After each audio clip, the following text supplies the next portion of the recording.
guys? It's Fuego&Slugger, and welcome back to another episode. Today, we'll be talking about our pitching experience and pitching in general. If you guys like the video, please drop a like and don't forget to subscribe to the channel. Please enjoy the video. Peace. Guys, welcome back to another episode. I'm Fuego. And I'm Slugger. And today we're going to be talking about one of our favorite subjects, pitching. And funny thing is that I didn't even start off as a pitcher. Like, I was an infielder growing up in the little league. I was like playing everywhere, outfield, infield, sometimes pitching.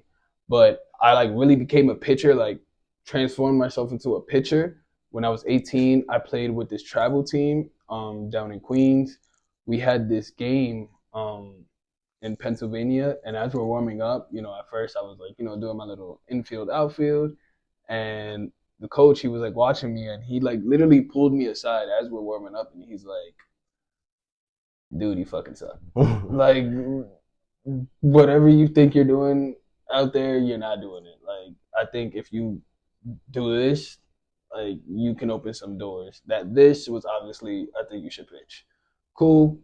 I ended up pitching that game in PA. We were absolutely getting creamed, like 10-0, 7-inning game. It was like already like the fourth inning. They put me to pitch.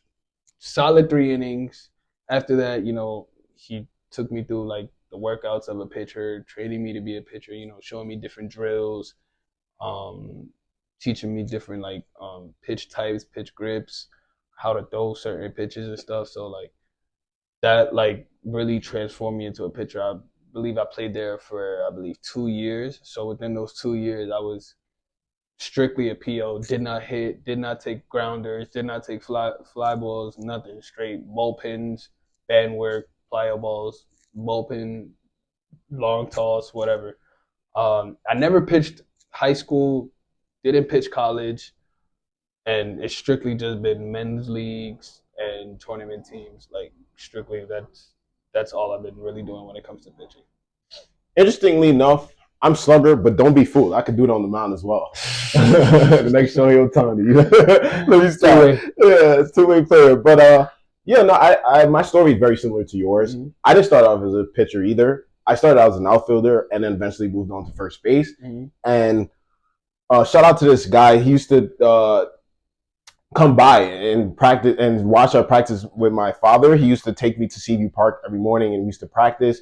And he used to come around and he used to see me hit. And he's like, son, you're a really good hitter, but eventually you're going to be turned into a pitcher. Mm-hmm. And I took him with a grain of salt because I didn't think that I was going to become a pitcher because I was too good of a hitter to pitch. But I always did have a passion for pitching. I always wanted to get into it. It was always a cool thing growing up.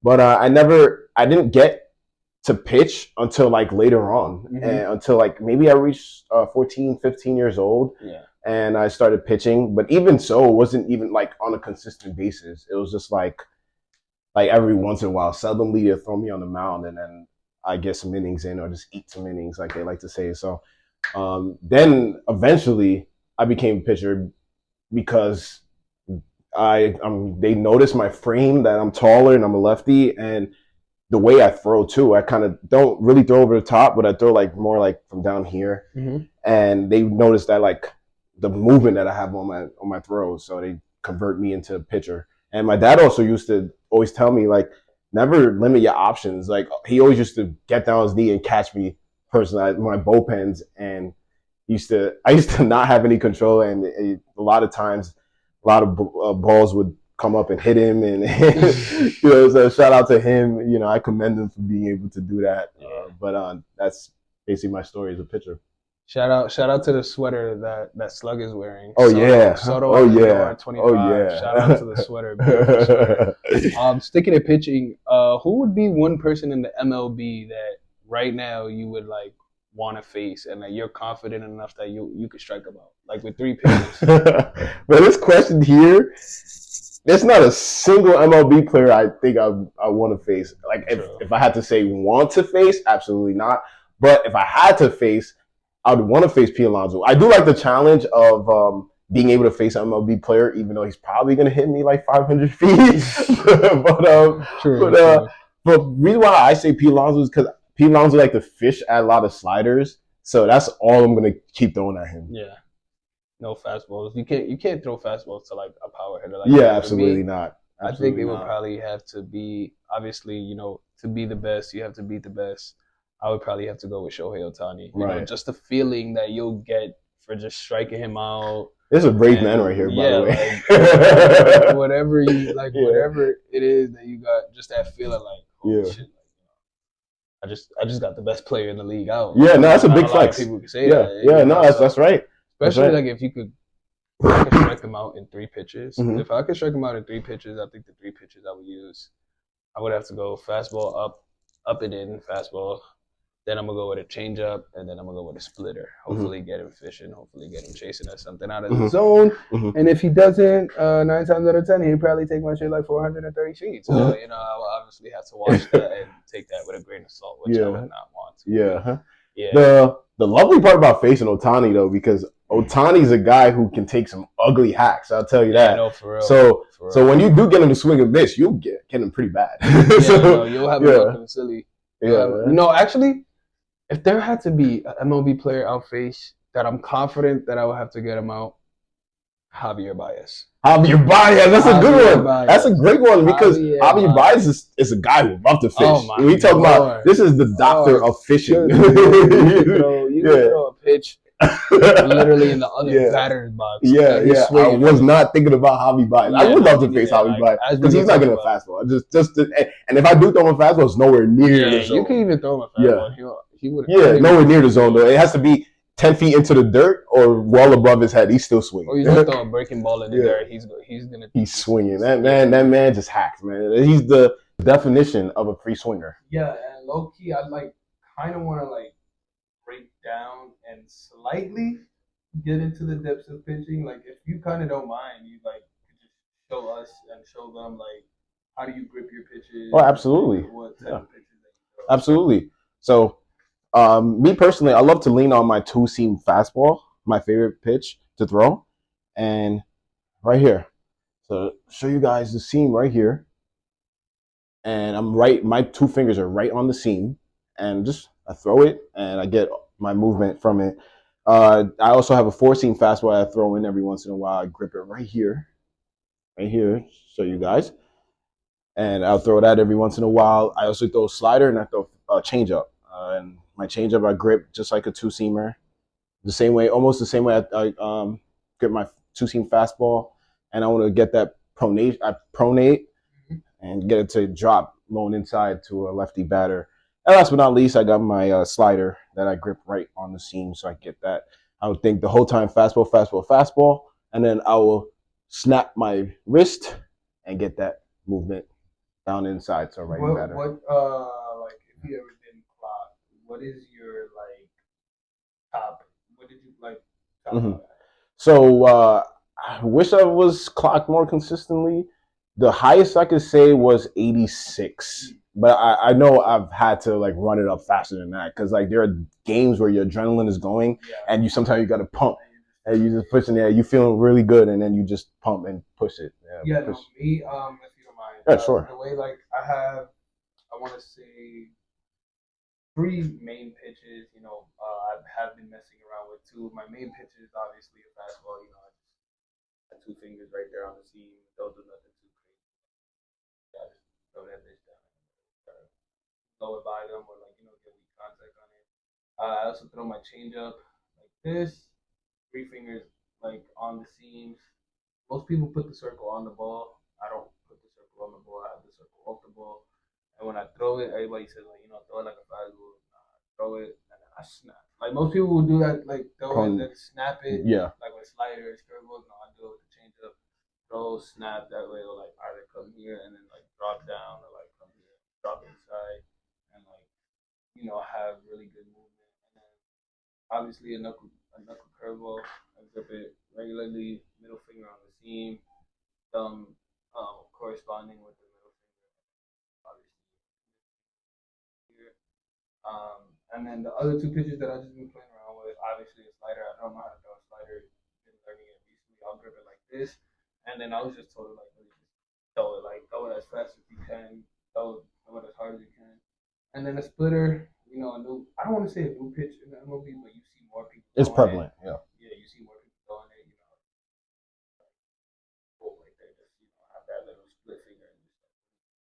throw it down. More going more like into the depths of pitching. What's like one of the scariest things when it Ooh. So one of the scariest things, honestly, is not even pitching itself.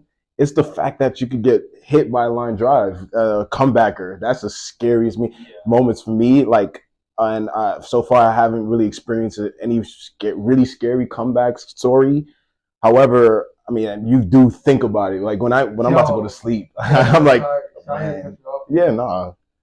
Talking about comebackers, there was this one time we were playing on the. I think I remember that game. I remember that game. Yeah. Staten Island. It was like literally foreshadow. Yeah. Because before I actually got hit, a comebacker came back to me, but I caught it the first time. Right, yeah. And then the second time, it wasn't even a comeback. Literally, like it was a throw down to second base. I don't know where. I remember that moment. I don't know where the shortstop went to throw it. Ended up fucking nailing me in the back of my head. That had to hurt. I went down, but like literally shot right back up just for the simple fact I did not want to like get taken out of the game, but I instantly caught a headache. And most definitely. I can't. Yeah, that's that. Took me out. But to piggyback on you of like fear, other than comeback or obviously injury. Oh yeah. One injury to your arm, literally never be the same. It can impact your career. You can be that electrifying pitcher, but then once that injury hits you, you literally be a shell of your former self. So, right. I'll just have to say, like, injuries is really scary, and there's a lot of things when it comes to pitching that can play into an injury. Oh yeah, absolutely. The way you throw it, obviously nowadays in the MLB, you see that a lot of teams, not even only in the MLB, college, travel ball, any type it starts off when they're really young. A lot are velo hungry. Yes. And now you're seeing a lot of these different techniques to get your velo up, different ways to get velo up. But I'm talking velo up in 2, 3, 4 5, weeks 6. In such a short time. Right. You're doing all these things to go from 75 to bump up to like 90. Yeah. So those are like different things that could like factor in to like injuries. Obviously, your throwing routine, how you throw, the warm up routines you have, that all plays a part. That is all still very, very important. That was just like a little slight, like I said, a little slight breakdown of the depths of pitching. To get like more into depth, one thing that's also like fearful as a pitcher is injuries. Injuries, can really like take a toll on somebody's career, and there's like different ways when it comes to pitching that you can get injured. Absolutely. Yeah, there's the Tommy John surgery. The UCL is part of your elbow right here, and if you damage that part of your elbow, it leads to Tommy John. That's very prevalent in today's game. Yeah, and it's different from like when you're a professional when you get Tommy John surgery, or like when you obviously need Tommy John surgery, compared to when you're just a regular baseball player. Surgery, like you're an MLB player, people will pay for that. But like as a regular person, someone who's not in the MLB, getting injured really takes a toll on your career. I knew a lot of talented players that they got injured and they weren't the same talented player that they once were. It's a very discouraging because like you knew you had a you had a direction of where you wanted to be in your career, and you knew you had the talent to get there, but unfortunate situation, and you get hurt, and that could hinder your career. Just to switch topics before we close this out, give me your top 5 pitchers. Could be all time, could be now, doesn't matter. Just give me 5. Yeah, I love Jacob deGrom. I love Johan Santana. I love Pedro Martinez. Roy Halladay's definitely got to be up there. And last but not least, I gotta say, Bob Gibson. Okay, you can see his was a little Mets bias, had 3 Mets on there. Yeah, I did. That was not intentional. Mine is gonna have to be. I'm gonna go with Jacob deGrom, Aroldis Chapman, Johnny Cueto, Tim Lincecum, and fourth, Detroit Tigers, Justin Verlander. That's a good one. Not the Mets one, by the way. Not the Yeah, Mets, Justin yeah, Verlander yeah. at all. All right, you guys, that's all for today. We're going to keep this episode a little short. Thank you guys all so much for giving us your time today. Please don't forget to hit that like button. Don't forget to hit that subscribe button. If you guys want, you guys can hit that notification button to stay updated and know when we post all of our videos.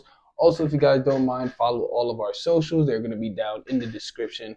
Thank you guys all so much. Hopefully, we guys see you in the next episode. Peace.